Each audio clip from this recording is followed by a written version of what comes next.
Okay. Welcome back to the night shift. Slow start today. Late start today.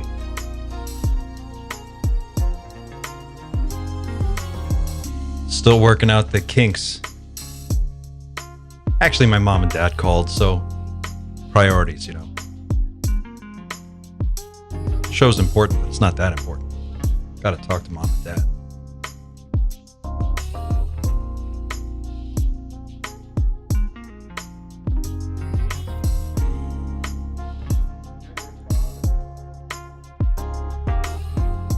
Got some fun updates today. An interesting show. I spent all morning prepping for this, and I think I've actually got something for you. So I think you can enjoy this. We're going to talk about a bunch of stuff. AI, NHI. What does it all mean?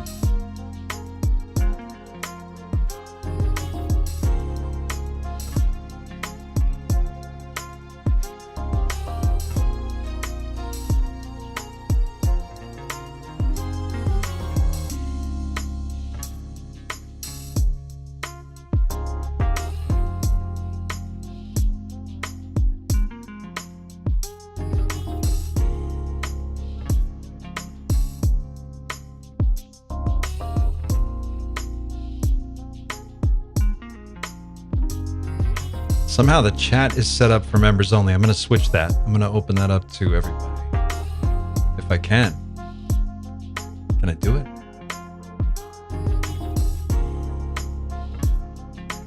Find out.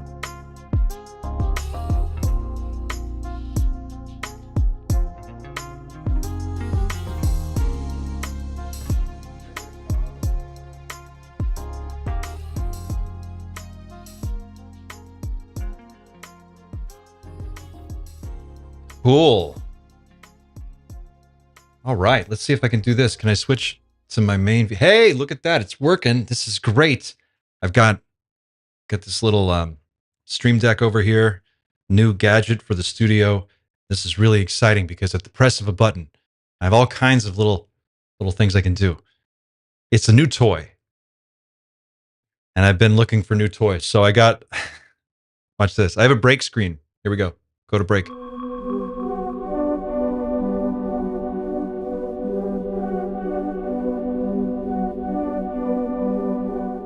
See, look at that. We're back. It's amazing. Got a fun show for you today. I'm still working on the live thing, working out a format, trying to figure out what I can do in like an hour, and how I can kind of keep this contained. So as I figure this out, stick with me. They're going to be a little bumpy, but this one is going to get it's going to get better. Let me turn up my cans here. All right, let's lower this down. It's hot. It's hot out there. Is it hot where you are? It's hot where I am. Live chat. Okay, I'm working on the live chat. I'm trying to figure out, man, when I set this up, somehow it was for members only, and now I've got to twerk these settings. Visibility, public, playlists, audience. I told you it was going to be clunky. But hang in there. Comments.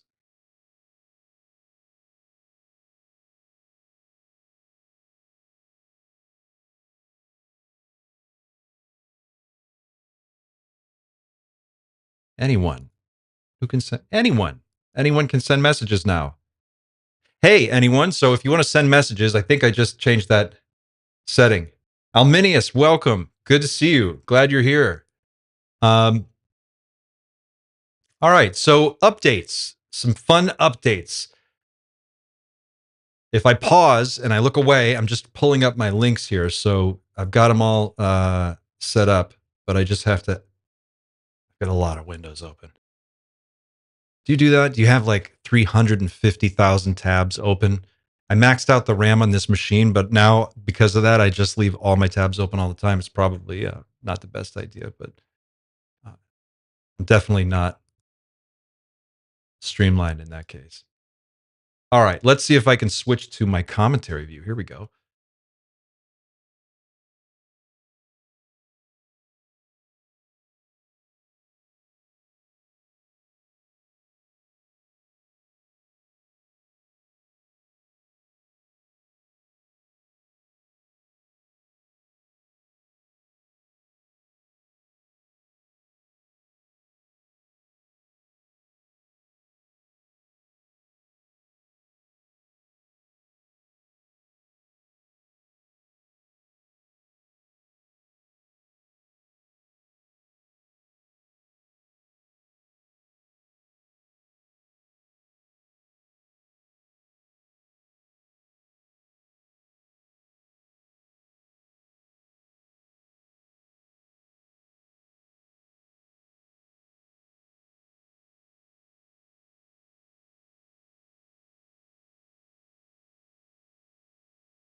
main view. First of all, night shift in general is a philosophy. It's an art project. It's my Grail diary for navigating this crazy moment, this crazy time. If you are like holding on every day by your fingernails and you're like watching the news and you're looking around and you're going, this whole planet is going fucking haywire, then you belong here. That's what night shift is. Night shift is where we all get together in the break room on the night shift. We talk about the crazy stuff going on. I kind of imagine like night shift like scenarios. And one scenario that I really like is like the security guards at Area 51 in the break room. What are these people talking about? I imagine that there's a break room and there's like a place where people can take a cigarette break and then go smoke, hang out, and drink some stale coffee or whatever, and talk about whatever. And in my brain, where I think about like this goofy scenario, they just talk about crazy shit. But they have the inside track. So that's kind of the idea. But night shift, it's an art project. It's just a way that I try to process what's going on. I ask questions. I talk to you. I think the most exciting thing that's happening right now is that this is, let me back up.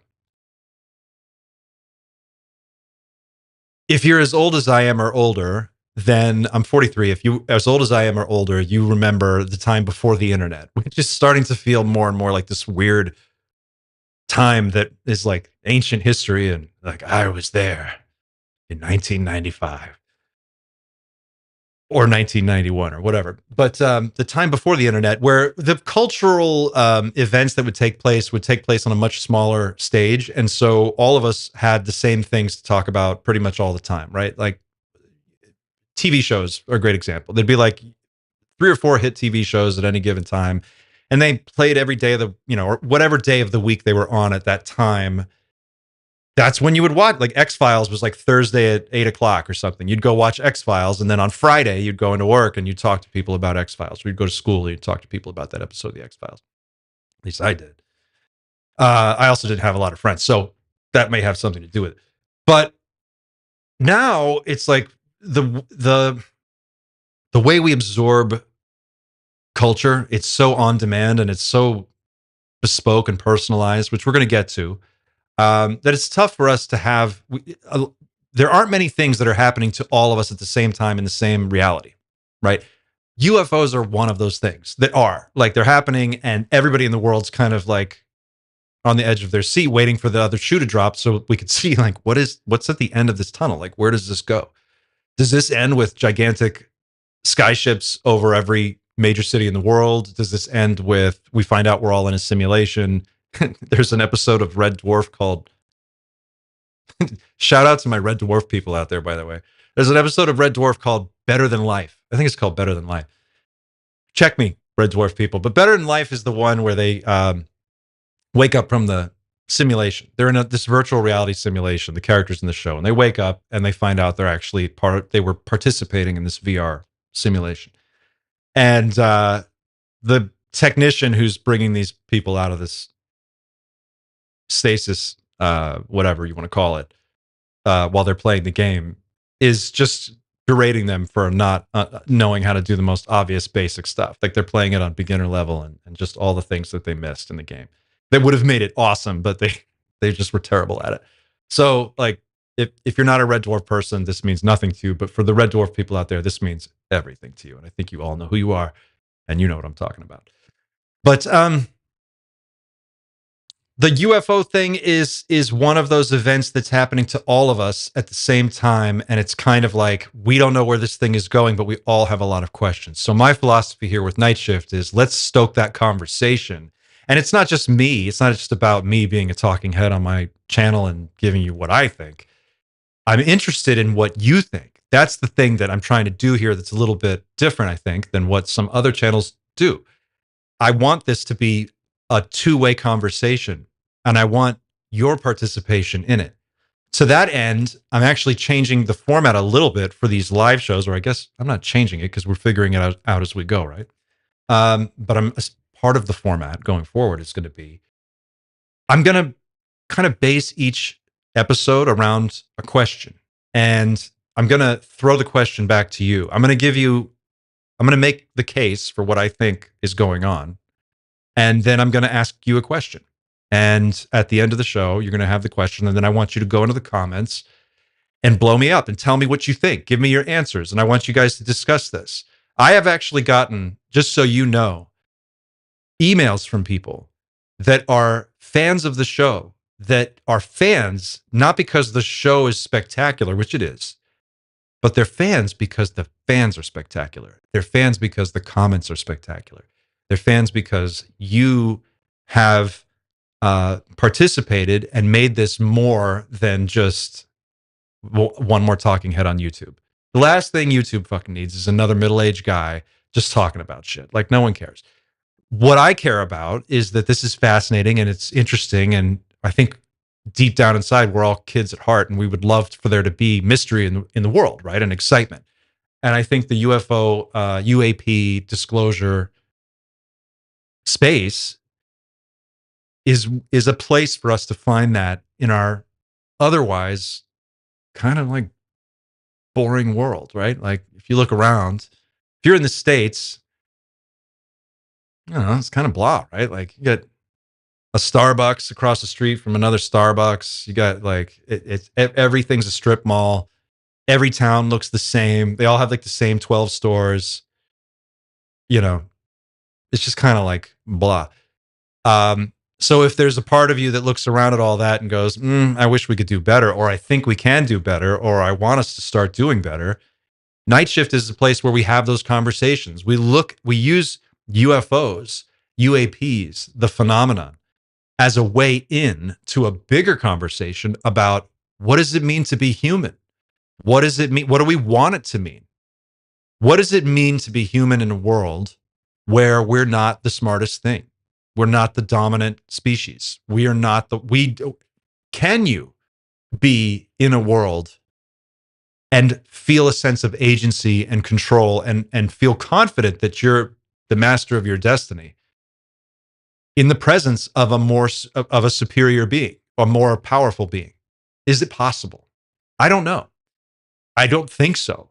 But whether or not it is, we're about to find out, because either non-human intelligence is already here, has been here for a long time, and is about to show itself in some new and unexpected way, or we're going to build it. And we already are.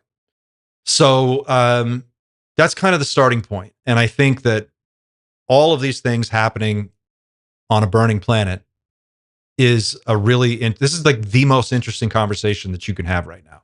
We are at the dawn of a new world. We're at the dawn of, think about it. If you've got a kid, your kid is growing up in a world where they've never known a world that didn't have artificial intelligence in it. And every once in a while, I get some haters in the comments that are like, AI is not as smart as you think it is. You don't know what you're talking about.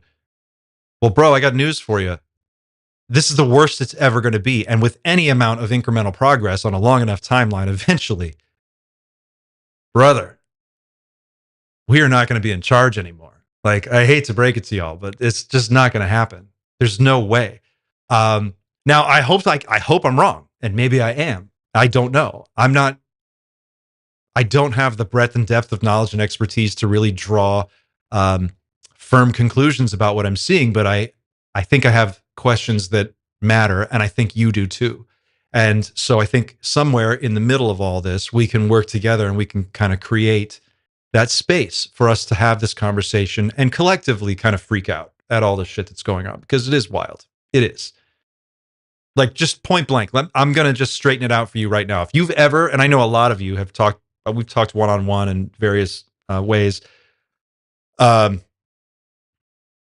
You're looking at the news and you're like, okay, UFOs, they're passing legislation in Congress. Maybe I was on the fence a little while ago, but I'm not so on the fence anymore. This looks like it's getting more and more real. It's weird.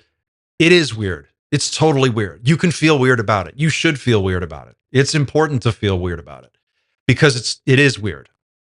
And even the people who are old hands at this, that have been in this space for a long time, I'm talking about people like Stephen Greer and the OG Elizondo and all of these people. They are just individuals and they are looking at this through their vantage point, but they do not have the complete picture. Nobody does.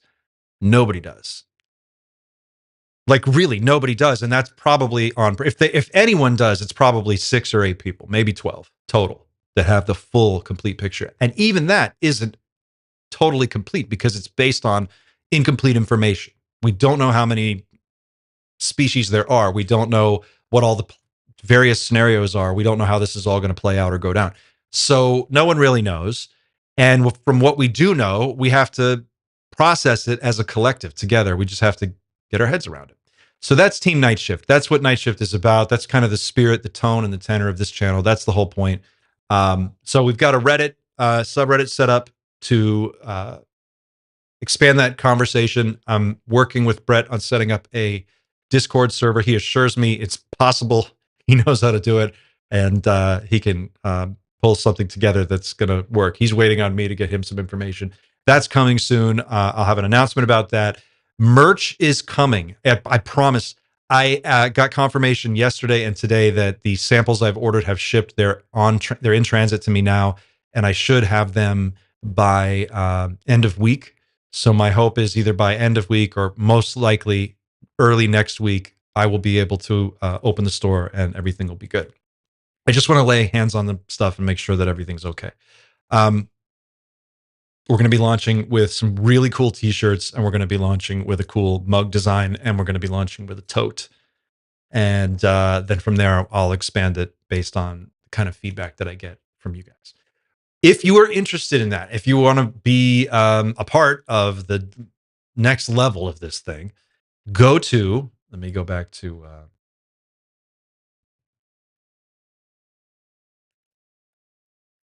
I didn't have my screen up here. Here we go.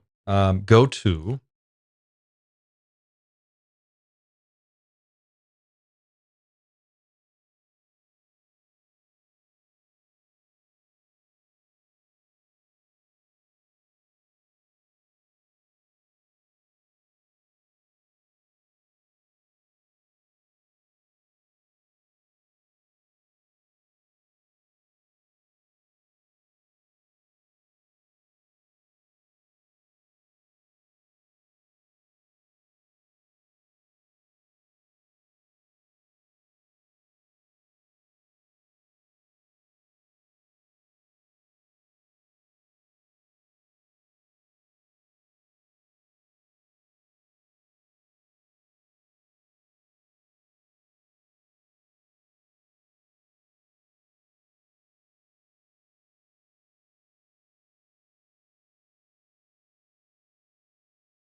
Where are we? We're about 30 minutes in. Okay, let's see if I can do this. Can I do this whole thing? Hang on, gang. I'm checking the chat.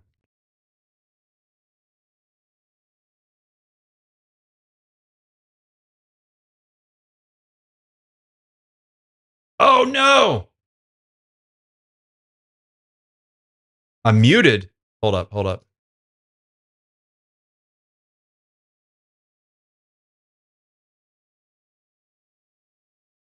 Can you hear me? Sound is back? Oh my God, did I just talk for 27 minutes and this thing was muted the whole time? Are you kidding me? No! Oh, that's terrible. Okay. Whole website explanation missed, but looks sick. Okay. I'll give you, I'm so sorry, gang. This is, all right. So I'm still not sure exactly how I've got this set up. You can hear me now, right? Are we good? We lost you when you went to the website. All right. I'm going to stay here. And then, I'm so sorry. And then I'm going to try to, I'll recap the website. Thank you for sticking with me, gang. This is, how many people do we have? 44 people. Oh, wow. And thanks to, Lewis. Thank you. Okay. I think I know what's going on. I have this Stream Deck that I'm using to sort of bounce back and forth between stuff. One of the problems is I use OBS software to do these live streams, but between OBS, the chat window, the switching back and forth between media sources and all the different things, sometimes when I switch back and forth, I've noticed that the audio cuts out. And that's a mistake somewhere in here in the setup that I have not figured out. I'm working on that. Thanks for sticking with me. Here's the deal with the website. TeamNightShift.com. It's the central focal point for the show. As I've been doing the show, and you guys have been subscribing and jumping on board Team Night Shift. By the way, did you guys hear the whole explanation of what Team Night Shift is all about? Did I get all that through? I don't want to redo it. Forget where I bailed out on you audio wise. Just let me know if you want the full story on what Team Night Shift is again. Okay. So the website is going to be the central focal point. As the conversation has expanded, the channel has expanded, and more people have gotten involved. It's important for me to kind of figure out how big the footprint needs to be. So I thought a website would be a great place to add some extra context for the stuff that we're talking about on the YouTube channel. And did you guys see the whole thing about the Reddit, the Night Shift subreddit? Okay. If you haven't seen that part, you can go to Reddit, and we have a subreddit. Okay. Team Night Shift, go there, get involved. And those two places are going to be where we expand the conversation to. On the website, what I was trying to explain was there are going to be links. There's right now, the links are to the episodes that we've already done. You can see those there. There's another set of links that will take you to, it's called research, and you can go there, and it's basically videos that I think are pertinent to the discussion in one form or another. So I've got trailers for movies that I think are just fun science fiction movies, but also maybe some form of slow drip disclosure in our larger media landscape that made it into these movies. So as I pick movies, I'm choosing them kind of based on that. I think they have something to add to the conversation. And then I've got interviews with other people from different channels that I think are really good, but I just don't have time to go through them all. So I'm just going to link you directly to them. Those are the interviews with John Mack. That's the stuff with Art Bell, the stuff with Andrew Gallimore. There's consciousness stuff in there. It's broken up into categories. You can explore it and find stuff in there. And if you've got ideas for links that you think I should include in there, send them to me and let me know, and I'll add them in there. I signed up for the newsletter. Great. Thank you. The newsletter at the bottom, when you scroll down to teamnightshift.com, you scroll down to the bottom, put your email in. When the store launches, anytime I update merch, all that stuff, I'm going to send out an email to let you guys know. I'll keep you up to speed that way. And I'll try to do my best to make an announcement on YouTube, the website, via email. And I don't have a big social media presence. Like, I've got my own personal social media stuff, but I don't really tie it to the show all that much. Partly because I can't stand social media. I think it melts your brain. Remember that movie? How many people out there remember Don't Tell Mom the Babysitter's Dead? Do you remember this? Pauly Shore, Christina Applegate. Uh, there's a shot in the trailer of the grandma. She's like the babysitter. TV rots your brain. Social media rots your brain, and so I try not to spend too much time on it. But I realize that I'm going to have to going forward. So I'll probably, I don't know, what should I do? Should I get a Facebook thing going, or is Twitter enough? Uh, Let me know. We're going to do a Discord. I've been assured that that is the best move right now. Description of the merch. Jessica, you want a description of what the merch is going to be? You could clarify. I'll tell you whatever you want to know. Honestly, the only way we find the community members, though, talking about no one cares about Facebook. Twitter is enough. Oh God, it's like a full-time job now, guys. It's a full-time job. Whoo! And not only is it a full-time job, it's a fun full-time job, and I get to do all kinds of different things. So I'm like super into it, and you guys are great. So the more I do it, the more fun we have. Quality will suffer. Yes, I'm working on that. I'm not going to overextend. We are going to try to keep it grounded. If I feel like if it's just getting to be too much, I'll dial back to maybe one live show a week or two. Right now, I'm trying to do 3. That might go down to 2. We'll see. How much time do you put into a video like J-Rod? J-Rod video, that's tough because a lot of these videos are like ideas that I will see something and then 6 months will go by while it's simmering in the back of my brain, and I'll watch it, and then one day I'll be listening to some music and I'll have an idea. It's like anything, you know, when you're just in a creative mode, like an idea will come to you and it'll just make sense. And when I saw the Dan Burrish video, that's kind of how that works. So like in terms of total time, just sitting there editing that was probably 2 or 3 days of really like watching it and just carefully going through everything. One day for a rough cut, one day for a second pass to clean it up. And then I'll usually take like a day off and come back and look at it again with fresh eyes so that if there's anything glaringly wrong with it, I can see it. Sometimes when you're too close to it for too long, you just start to miss things. So 3 days, more or less. But the problem is with those longer videos, they take forever to upload. And sometimes, like, if I get it done on like a Thursday night and then I have to put it up by Friday to get it out on Saturday, if there's an error or a mistake somewhere in there and I have to go back and fix it and send it back up again, it takes like a whole extra day. So my part of my strategy is to pivot a little bit more to these live style presentations to see if that works and I don't have to edit them as much. Video is wild to watch. It is. Hi from Yorkshire in the UK. Hey,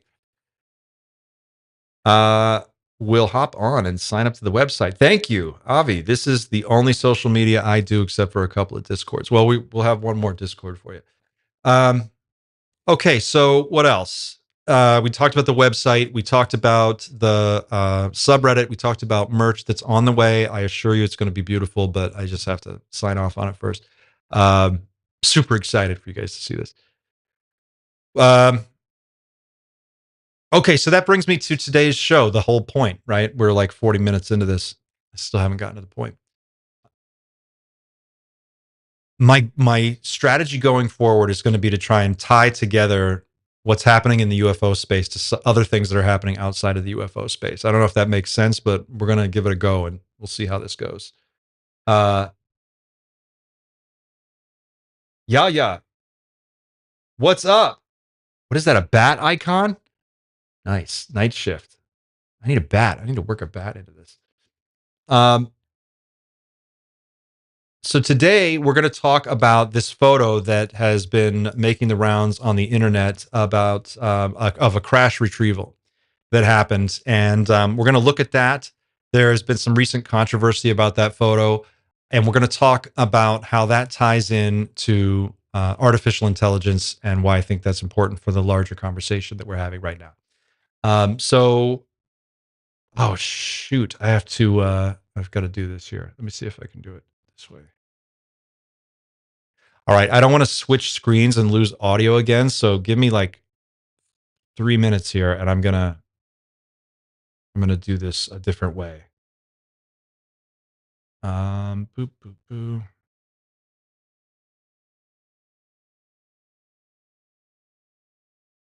Whoa, let's turn that off.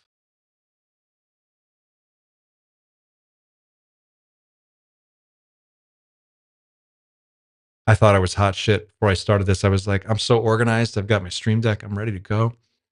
Nah, that's all right. It's all in how you get back up.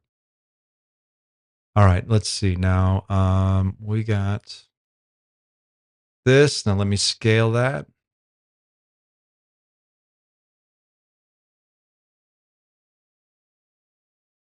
Okay. Hopefully you can see this. There we go.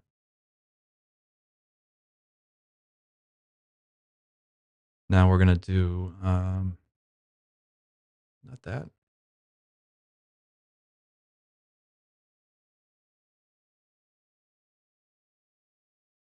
All right.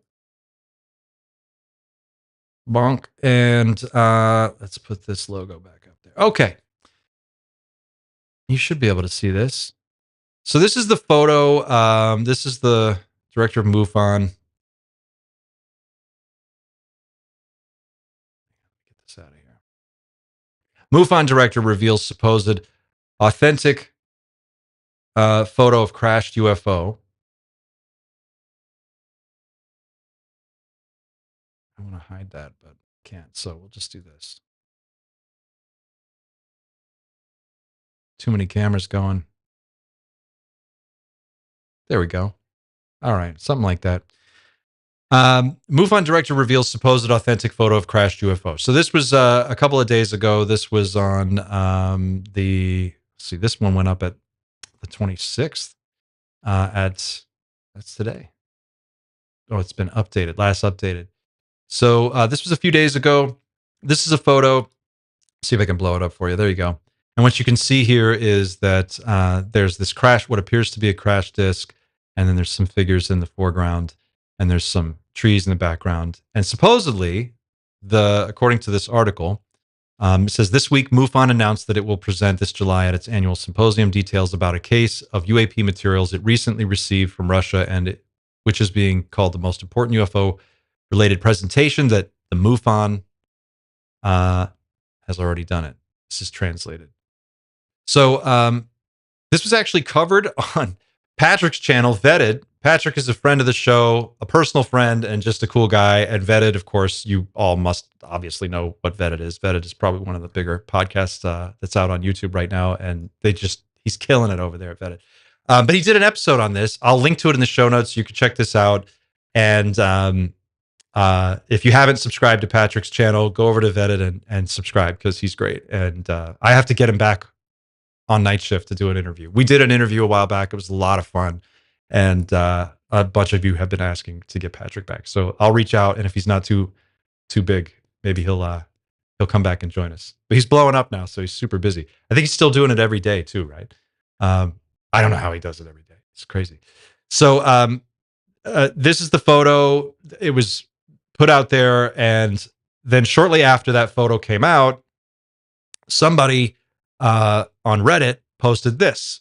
And this is the photo with a little screen grab of what you can see up here are military miniatures, 1/35th scale German soldiers at rest from a company called Tamiya Model Company. And if you look down here, you can see this guy and the guy in the chair.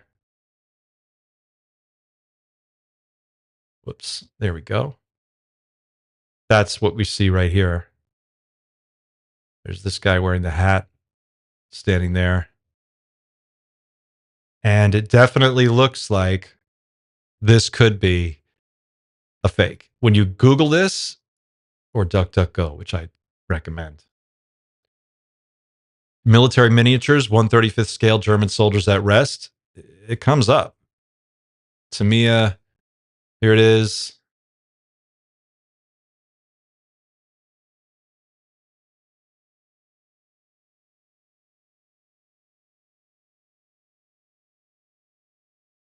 So if we go back,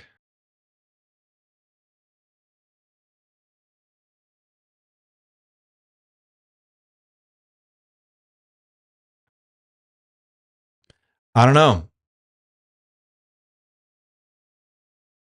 What do you think? This looks like scale models to me. That's what I have to say. It looks like a scale model to me. And I'm curious what you guys think. It's easy to fake stuff. It's been easy to fake stuff forever. And especially back in the days when everything was shot on film, you know, this is not a very detailed image. There's nothing else to really go on. It's kind of like, I don't know.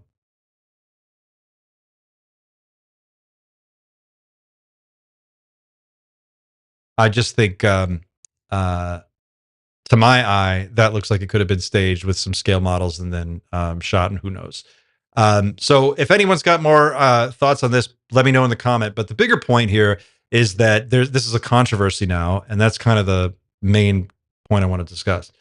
The the AI stuff that's been going on recently with text to image generators and text to video now that is getting so good that it's really difficult for us to know what's real and what's not anymore. And especially in this space because of how sensitive it is and how sensitive it is to manipulation. It's demoralizing to see stuff that's debunked over and over and over again. And I think that's a strategy that's employed to try and keep people from paying too much attention to what's going on. And yeah, I'm curious what you think. With AI these days, is it even possible for us to know for sure that we're seeing something that is real, or if should we be super suspicious of everything? Most people in this community, after being here for a while, uh, are pretty suspicious of anything and everything, as you should be. So I'm curious where you guys' heads are at on this. Let me know. Now, to that point, um, Jack Dorsey recently gave a Q&A for the, where is it?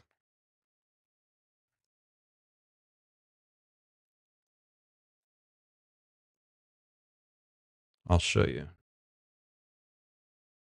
The Oslo Freedom Forum. Now, I'm going to see if I can pull this up without muting myself. Let me see if I can do this. It's on my next screen over, so hold on. If I go mute, I'm watching the chat. Just tell me. That's not it. Here, we think we're...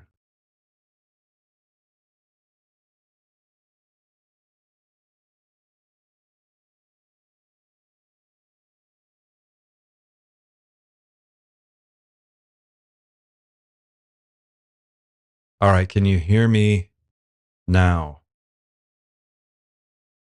Am I still here?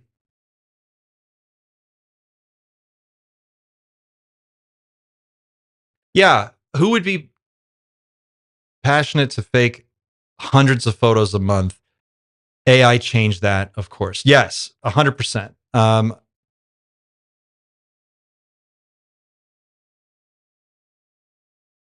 Patrick got an official message today from Ron James confirming that they are not real.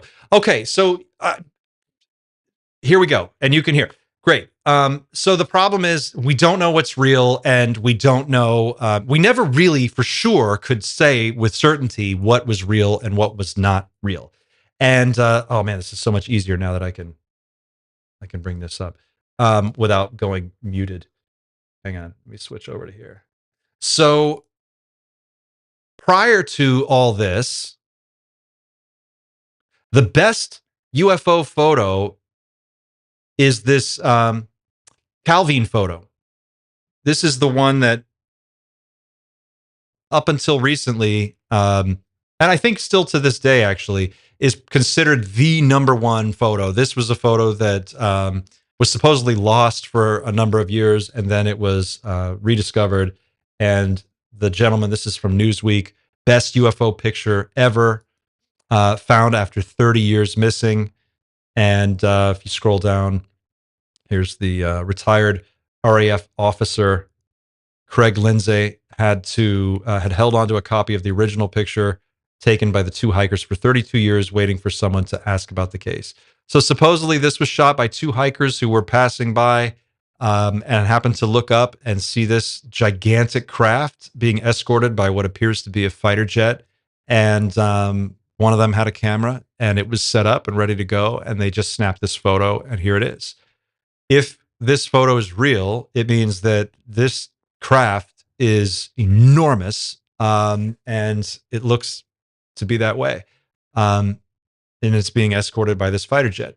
But the bigger point here is that in an age of AI, they can fake stuff every day, all day, and it can just be impossible to know what you're looking at. And it's not just pictures anymore, it's video too.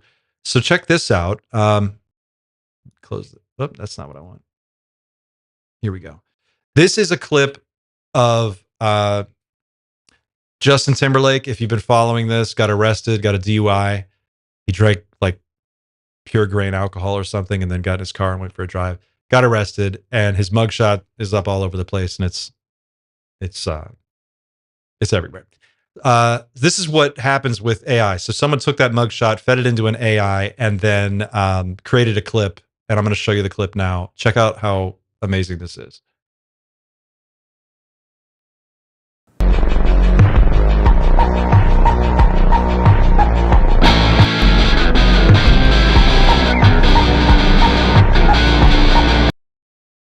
Let's watch that one more time. Again, this is a video clip made from one picture using AI and a text prompt. Now, I ask, in a world where this is possible, which is the world of today, how can we know with any level of certainty what's real and what's not? And how do we function in that space? Like, how do we handle the disclosure process if we can't really trust our eyes, our ears, what we're seeing, what we're hearing, what we're being told? So Jack Dorsey gave a presentation for the Oslo Freedom Forum, sorry. And I'm going to jump to that clip in just a second. So let me cue that up for you. And we're going to talk about this because he has something really interesting to say about this.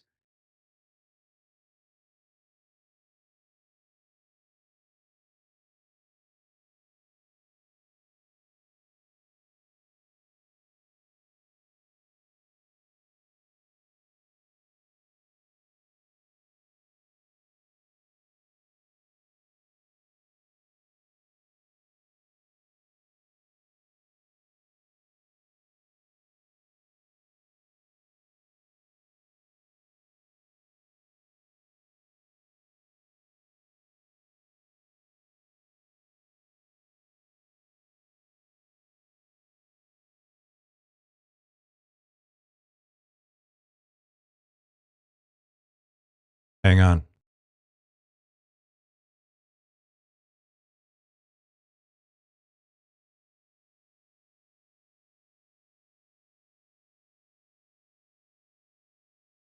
Okay, here we go. 1309.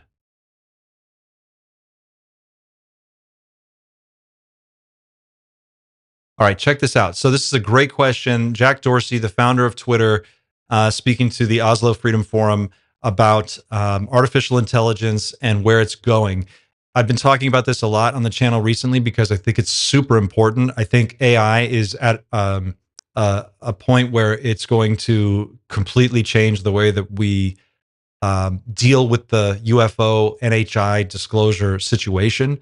It's going to make the waters very muddy. It's going to be difficult for us to know what we're looking at. It's going to confuse the conversation, and it's going to be a tool that is going to be used to disrupt any effort to get things done. If you participate on Reddit to a large degree, you probably noticed this playing out in the comments section under certain posts on various subreddits, where you'll see people or accounts that are obviously bot accounts blasting and blowing up various posts, voting them up, voting other posts down, kind of manipulating the information sphere. So what Jack Dorsey's going to talk about right now is just a couple very brief clip is basically that. But he's going to be talking about it in the larger context of how can we exist in the information landscape that is completely fabricated in a world where we can't be sure of what we're looking at and we really don't know. So listen to this. I think it's super important. And this all just kind of happened in the last week. So I thought it was poignant. Algorithms can affect. Oh, let me get my audio here. Control what we think.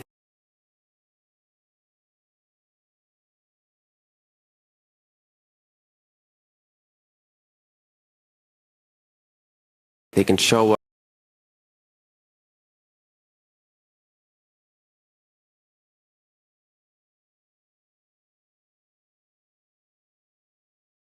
There we go. Some things, they can show us not other things. It's not just about what we're allowed to say publicly. It's also these algorithms can effectively control what we think. They can show us some things. They can show us not other things. They can show us the order. They tend to kind of concentrate toward outrage and negativity. And with Nostr, for example, you could have different clients with different algorithms or no algorithm, just rank order. Do you want to talk a little bit about kind of the importance of open sourcing algorithms or choice of algorithms? Yeah, this is going to sound a little bit crazy, but I think the free speech debate is a complete distraction right now. I think the real debate should be about free will. And we feel it right now because we are being programmed. We're being programmed based on what we say we're interested in. And we are told through these discovery mechanisms what is interesting. And as we engage and interact with this content, the algorithm continues to build more and more of this bias. But the algorithm, even if it's open source, is effectively a black box. You cannot predict 100% of the time how it's going to work, what it's going to show you. And it can be moved and changed at any time. And because people become so dependent upon it, it's actually changing and impacting the agency we have, the free agency we have.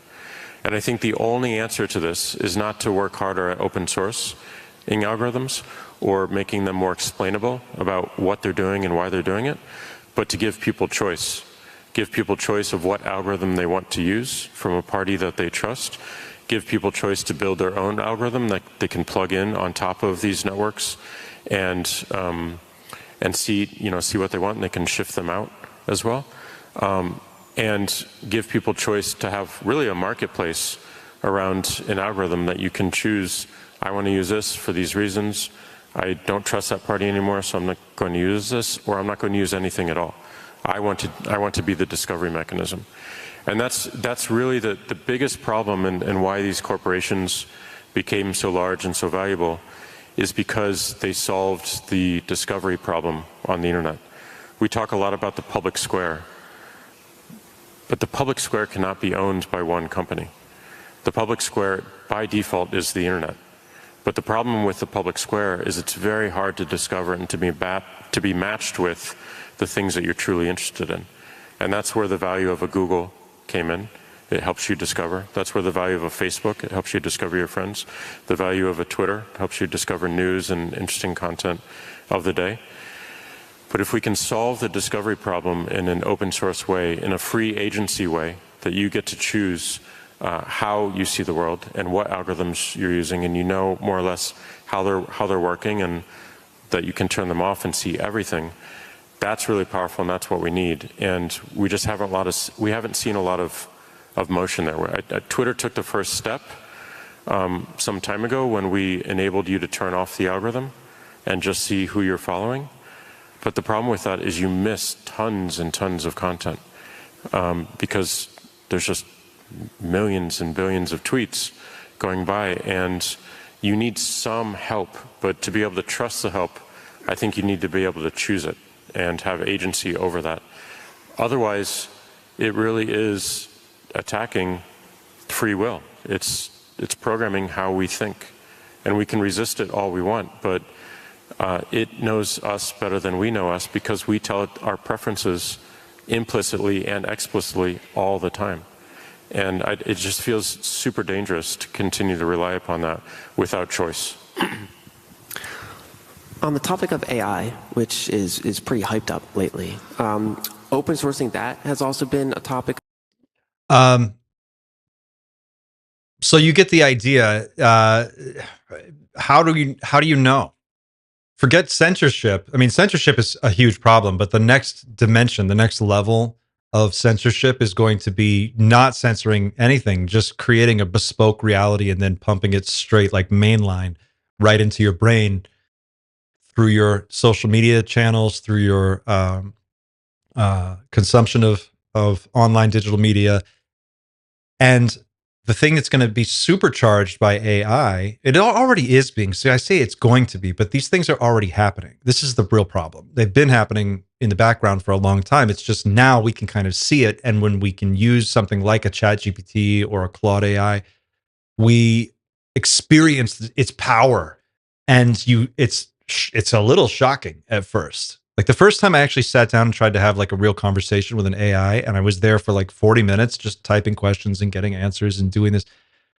I had to go out and take a walk for like half an hour just to calm my nerves down because it was so clear to me where this was going. It's the ultimate manipulation tool. And this is a conversation for another time, but there's a discussion right now about what's called the alignment problem. How do you align the goals of a super intelligent AI with the goals of humanity? And my question is, how does our capitalist consumer system create an AI that could possibly be aligned? Like, how is it even possible for such a system to produce a super intelligent agent that can respect life, live within the boundaries of the world that we want it to stay within, and assure that we are not going to be harmed or brought under some kind of control or manipulation from it? You know, the larger question again. Once we exist in a world with non-human intelligence that is smarter than us, right? So whether that's alien extraterrestrial intelligence that came to be from another biosphere someplace or a shadow biosphere here, or we build it domestically and it's one of our own homegrown technologies, like an artificially intelligent super being that we create inside some kind of computer. Once that exists in the world with us, like right now, we're the player in the game that dominates the game. But when a new player enters the game that is smarter than us, faster than us, has access to the entire collected history of human research and information, and total, ubiquitous, 100%, 360 degree, 365 day a year surveillance capabilities, down to your biometrics from your Apple Watch, what your heart rate is, what your galvanic skin response is, what your brain waves are soon. They're even talking about, of course, we're putting this stuff in glasses now. What happens when it's in contact lenses? What happens when it's directly pumped right into your brain via a neural implant, like a Neuralink or something like Neuralink? And what happens when Neuralink becomes, what happens when like Neuralink generation 5 or 6 comes out and it's pretty good? It's maybe not perfect, but it's pretty good. And some people get this installed, and then you see a presentation where they're like, oh yeah, now we're able to just download entire skill sets from one person into another person. Or we can take, you know, if you can't play piano, we can give you that skill. And you download it like a program and install it, and now you can play. You're a virtuoso. The day that that happens, the very first time that happens, we're going to enter a world where everyone's going to want that. Everyone's going to want that. And even if you don't want it, you're eventually going to want it because the people who do want it are going to get it. And they're going to become way more capable, way more powerful. They're going to have access to more information. They're going to become superhuman. And who wants to be unenhanced in a world where everyone's enhanced? So that opens the door to, once you start putting these things inside your body, which inevitably is going to become the norm, I think, on a long enough timeline. What does that mean for us? So there's that conversation that's taking place. And then let's say, separate from that, non-human intelligence of the ET variety shows up. And now we are in a world where we're already kind of in that world now, right? Like they're there. According to the most qualified people in this field, if we can take them at their word, they've been here for a long time. They are interacting with us, or at least a shadowy cabal of us somewhere. There's a group of people who have made some kind of an agreement with non-human intelligence. If we can believe that, as crazy as it sounds, that seems to be the case. At least that's what the people are telling us. And I mean, what can you say? We have no reason not to believe it. Sounds crazy though, but when you hear it enough times from enough highly credentialed, well-positioned people, you kind of have to take that on board and go, okay, well, if that's really happening, there's a new player in the game that has abilities and capacities that we can't imagine, that is able to do things and think about things, that may experience time differently, may be able to implant thoughts in your mind and affect you via some form of telepathy that we don't quite understand. It's like living in a world with a superior predator. And that's why I'm such a fan of the Predator franchise. Just kidding. But this is the question. So my question to you as the community here at Night Shift for today's episode is, can we, one, will AI change the way that you think about everything that we're seeing right now going forward from here? Will AI, the impact of it and its ability to fake imagery, videos, audio, basically reality at a high level of detail, and knowing that that is only going to get better and more capable, these systems are going to get better and more capable with every product cycle, which now is 12 to 18 months, 5 years from now, 10 years from now, will you even be able to tell what's real and what's not? So free will AI affect that for you, and how? Go in the comments, light me up in the comments, tell me what you think, not just in this live video, but like if you watch this later, get in there and let me know. And the larger question, which is equally as important, I think, can we be certain that we are in control of our own destiny when we live in a world and we have to share the world with an agent or many agents that are far more intelligent, think faster, have access to more information, have access to real-time data? Can we compete? Is it even possible? Which is actually the premise for a screenplay I've been working on, the sequel to the film Hackers. If you're not familiar with the Angelina Jolie film Hackers, go back and watch it. It's awesome. And it deserves a sequel. And I think this is going to be the sequel. So I've been working on it, and we'll see. See if we get any traction. I'll keep you posted. Night Shift Studios. So those are my questions. Get in the comments. Let me know what you think. And we'll take a look at that and see if we can expand out and build on that. I'm going to wrap today with just one more creepy clip, and then I'm going to try to leave it on a fun note. And this clip is from a YouTube channel. Let's see if I can pull this up for you. It's called Cognify. Has anybody seen Cognify? Here we go.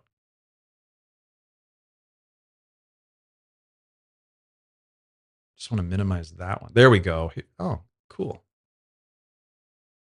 And let's... real quick, before I get on to Cognify, if you're interested in that conversation about capitalism and AI and free will and how all this works, there is someone you need to know about. Her name is Shoshana Zuboff. She's a professor at Harvard. She wrote a book called Surveillance Capitalism, and she's done a number of interviews on YouTube. You can find her if you just type in Shoshana Zuboff. Here's her name. She is outstanding, a phenomenal thinker. She is, in her book, The Age of Surveillance Capitalism, she talks about the degree to which corporations have basically an intelligence profile on every single one of us, and how they use that to basically manipulate your reality for the purpose of making money off of you. And it's terrifying. Her book will rock your world, and it will definitely expand your view on these things. And by the time you're done reading it, you won't want to let your kids or your family or your friends, you'll want to quit social media. You want to drop all this shit and get away from it and go live in a cabin in the woods. It's intense. Shoshana Zuboff and Jaron Lanier wrote a book called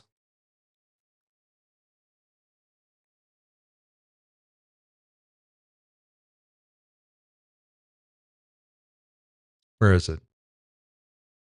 He wrote a bunch of books. Dawn of the New Everything, Who Owns the Future. Let me see here.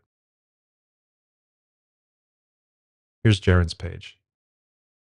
So Jaron Lanier is this guy. He is one of the original founders of the virtual reality field, of just the field of virtual reality. Like, he is one of the people who launched it, and in the early 90s was developing a lot of the breakthrough technology that we now see today. And he's one of the original minds in this space. He's a great thinker, just a wonderful perspective on this.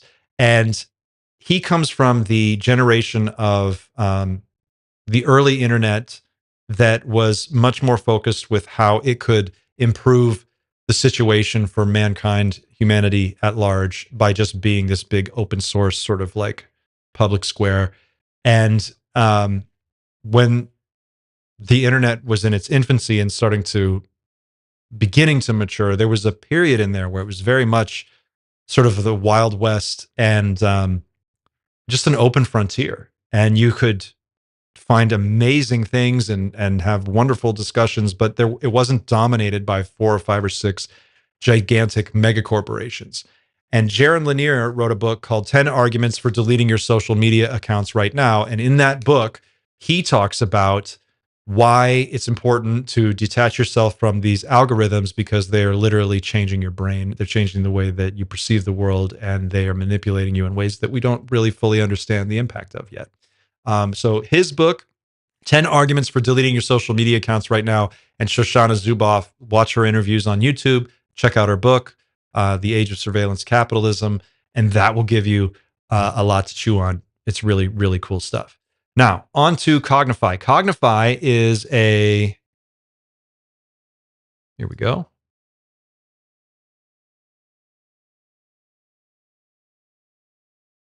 Cognify is a group that is proposing a new form of prison that basically involves a brain implant and programming you. It's like a combination of the worst possible things you could imagine. Putting a brain implant into your head and then using that brain implant to make you think that you're in prison for 30 years, 40 years, 50 years, a century or more. And then reprogramming your brain while you're in a coma, essentially experiencing this dream of being in prison. It's fucking terrifying. And I'm going to show you a clip. This is their proposal, and this is going to blow up your brain with dynamite. Check this out. Let me see if I can do this. Okay. But where was it?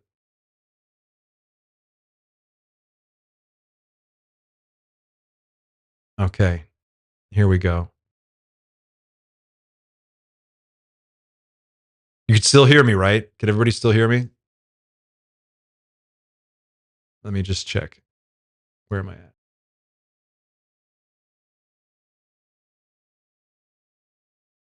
Dark web appeal. Terrence Howard. Okay, you can still hear me. We'll come back to Terrence Howard. So I'm going to show you this clip, and I'm going to end this on a fun note. I promise. You're going to feel a sense of like terror and despair, and then we're going to roll out of this. I'm going to judo flip this into something fun. I promise. Where is it? Cognify. Let me turn off Dorsey.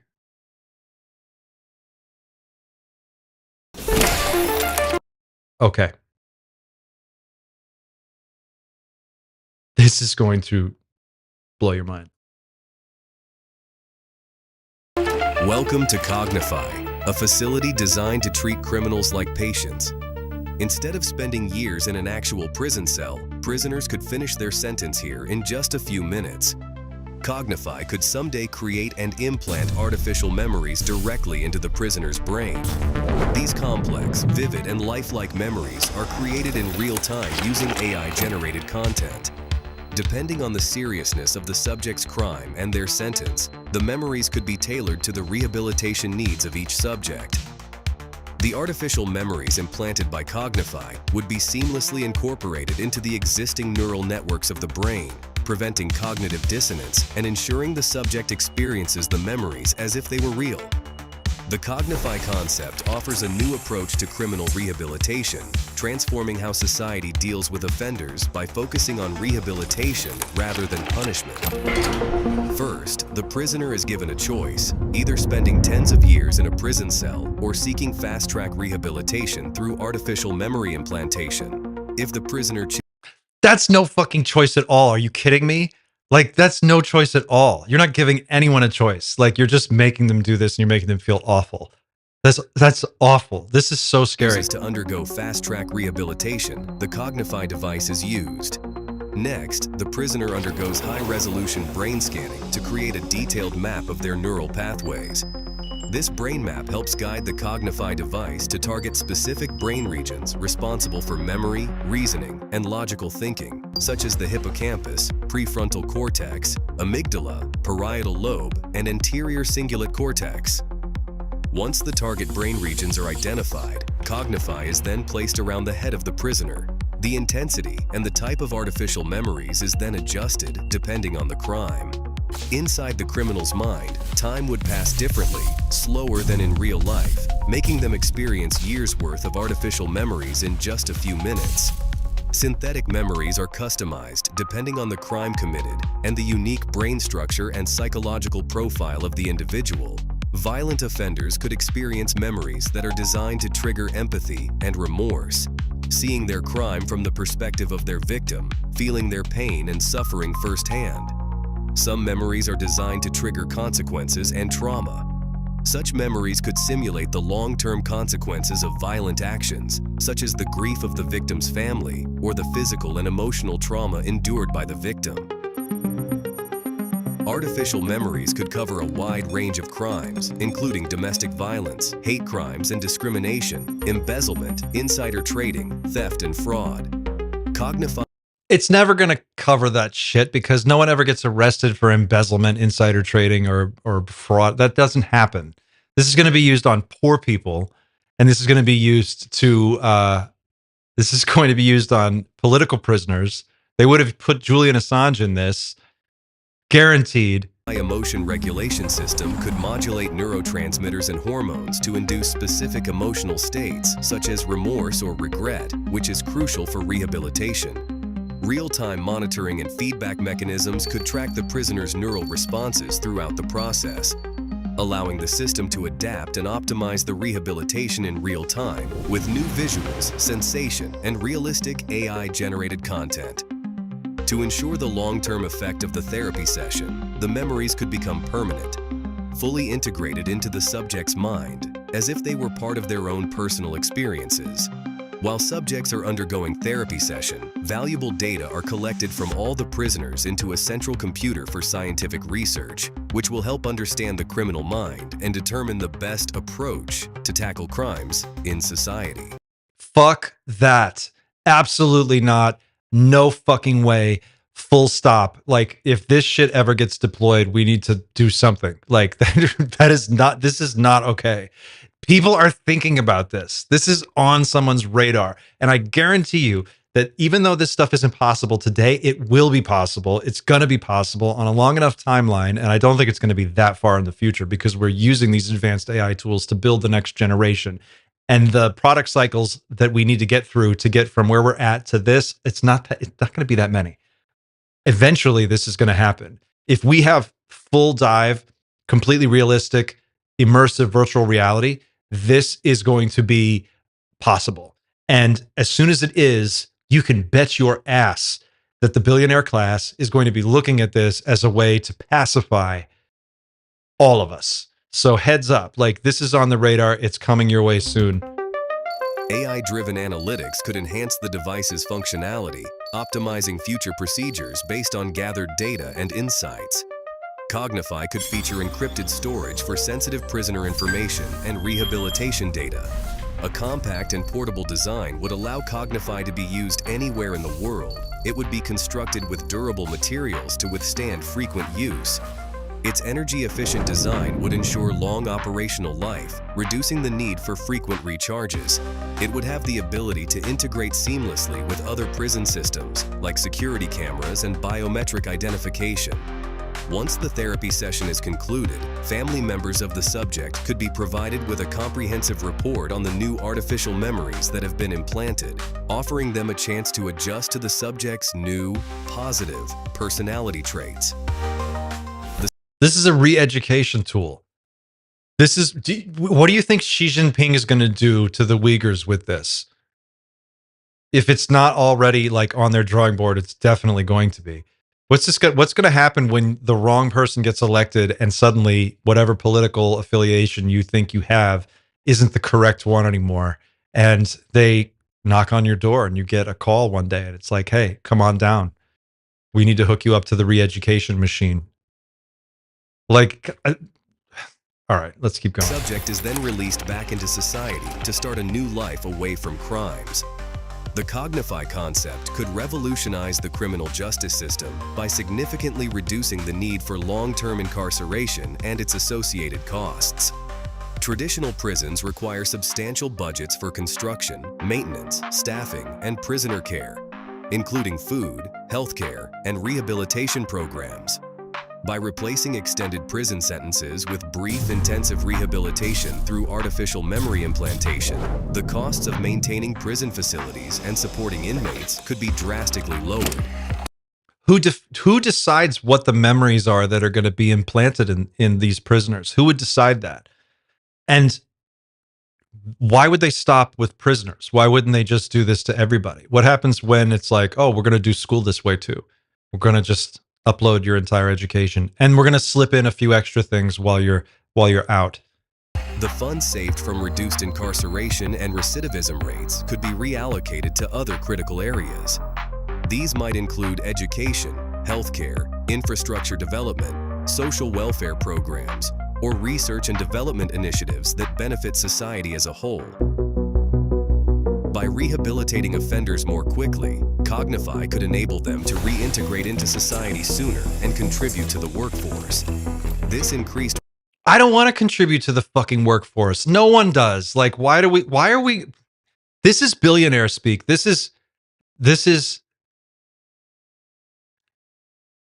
Why is it just assumed that we all want to be an active part in the fucking workforce? For what purpose? To what end? To make a few more bucks for Elon Musk or whatever other billionaire you want to pick that owns whatever, half the planet or most of it? What banking cartel you want to work for? It's insane. And the way we have this infatuation. It's like this idea that if you're not doing something for the workforce, if you don't have some kind of like grind set mentality that you get up every day and just grind your ass to fucking make $1 for somebody else, that you're just a loser in our society. It's so sick. It's so fucked up. It's so twisted. It's so unhealthy. It's not human. That's my problem with capitalism just in general. It's just driven to grow infinitely until it kills everything that it feeds on, like the natural world, the biosphere, your well-being, your health, your physical health, your mental health, your emotional health. And this is just another example of that line of thinking just taken to the extreme. Like, how can we figure out a way to take prisoners and spend way less money, or just people we don't like, and reprogram their whole fucking personality and then get them out and into some kind of work program as quickly as possible so that they don't cause trouble? Like, can you see the wheels turning in North Korean minds? Like when they're looking at this, or Xi Jinping, they're looking at anybody. Pick here in the United States, there are tons of people who would love to see this rolled out. They would love to see this. There's no question. There is a class of people who would stop at nothing to put this together and make sure that if you get arrested for a political crime, or the thought police make a decision that isn't favorable to you, then one day you might just get a knock at the door and find yourself on the other end of one of these could fucking boost the things. economy and generate tax revenue, further offsetting the initial investment in such technology. You know what else would generate revenue and tax revenue and boost the economy? Let's tax some billionaires. I'm serious. We need to take a serious look, a very, very long, hard look at the idea of what a billionaire actually is, and stop worshiping these people like they are some kind of fucking superhero. They're not. And we need to stop treating money like it is an indicator of intelligence and success, and put it in its proper place. It is sickening. I think at one of the things as you begin to this is one of the most, I'm going to take a sidebar from this for just a second. As you start to, what I've noticed about the UFO UAP phenomenon in general is that when people discover it and start researching it, it leads you not just down a rabbit hole, but a personal rabbit hole, like a personal rabbit hole of personal discovery and development, where people start getting exposed to books and ideas that they wouldn't have normally read or normally thought about. And then suddenly they find themselves like questioning their reality and thinking about things in a different way. And maybe that's the point. Maybe part of the whole point of this thing is to stimulate us, to snap us out of this hypnotic trance that our society has kept us in for the last 25, 30, 50 years, however far back you want to go, where we're just sort of mindless and just distracted all the time and incapable of really handling the bigger issues because we're just so fragmented and atomized. So if the UFO phenomenon does anything positive, hopefully that's one of the big things, is it snaps us out of this mindset and gets you thinking in fresh and new ways. But what you're seeing here is like a gross, disgusting, extreme version of where we're at now, just extrapolated out and with a bunch of new technology supercharging it. This is where it goes. This is a natural endpoint. Rehabilitation through Cognify could lead to safer communities, reduced crime rates, and improved social well-being. This could have far-reaching positive impacts on individuals, families, and society as a whole, contributing to a more stable and prosperous future. Apart from treating criminals, Cognify could also be used to treat severe memory loss by helping patients recall their past memories. It could also How will we know that the memories we're recalling are even accurate treat or not patients tampered with? PTSD by implanting positive memories that replace the negative ones.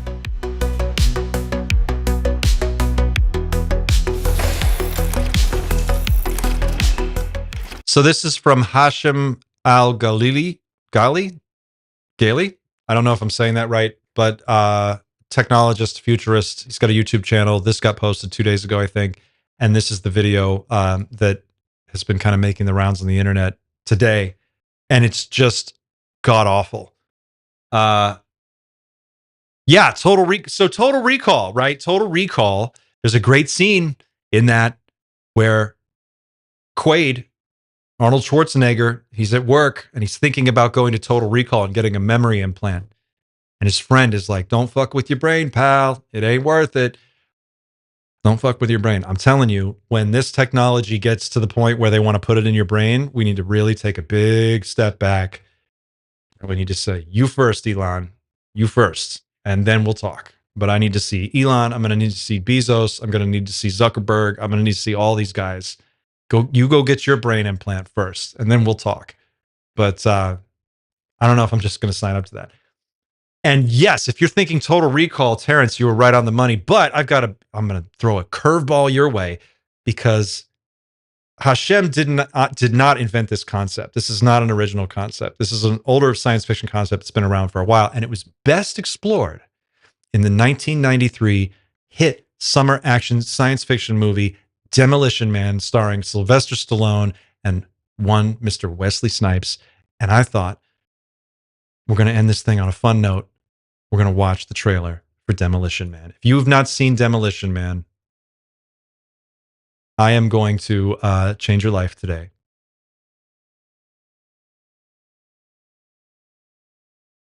Bear with me.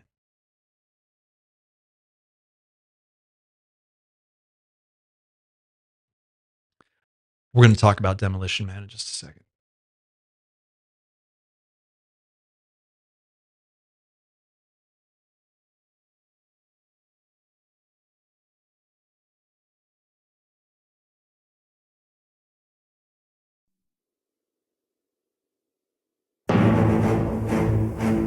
At the end of a century, ravaged by violence, a society of perfect order will arise. Cryo sentence, 70 years.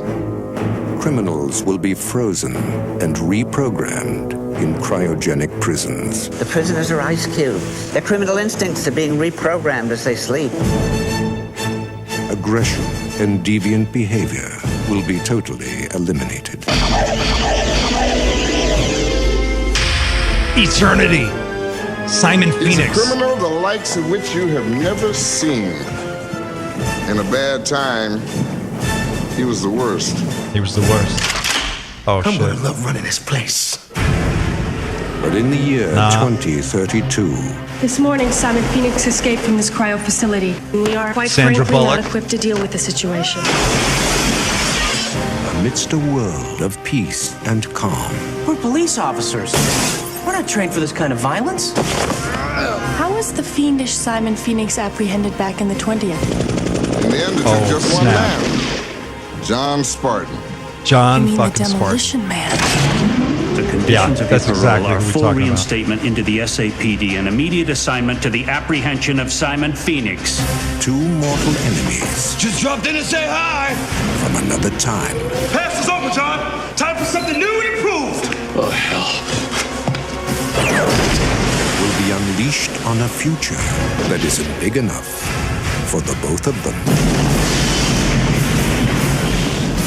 Sylvester Stallone, Wesley Snipes, Demolition Man.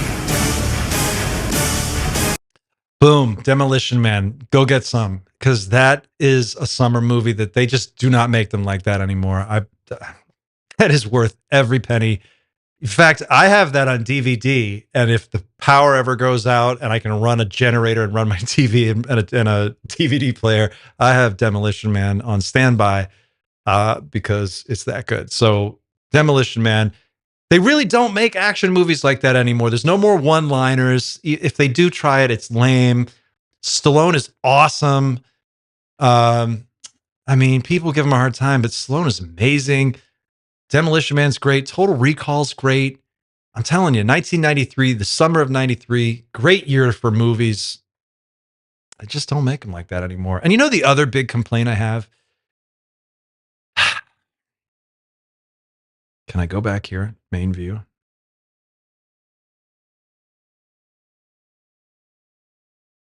There we go. The other big complaint I have is that, have you noticed there's no longevity to movies anymore? It used to be like 1993, Demolition Man comes out. You go see it in the theater over the summer break. It blows your mind. You're like, oh my God, I saw this. You tell your friends about it. I was 13 in 1993. So you go, I was, 12. I was almost 13. And you go, get a year later or whatever, like 6 months later, the VHS comes out or the DVD comes out or the Laserdisc for my Laserdisc people. You go get it and then you keep it and it's part of your library. And then, you know, you have this movie and friends come over on Friday and you hang out, do sleepovers, you watch Demolition Man, you play some Super Nintendo. It's a great time. Now, 300 Nicolas Cage movies come out every month. I don't get to watch any of them. They're up on some weird streaming service I don't subscribe to, but I have to pay $12.99 a month to be a part of. They're up for like 30 days, then they're down. I don't see them ever again. I can't find anything. It's all like here 1 minute, gone the next. Entertainment sucks, and it's just awful. So anyway, let me know what you think. Does Demolition Man hold up? I think it does. John Spartan, Simon Phoenix, Sandra Bullock, Rob Schneider. Dennis Leary plays one of the bad guys, kind of.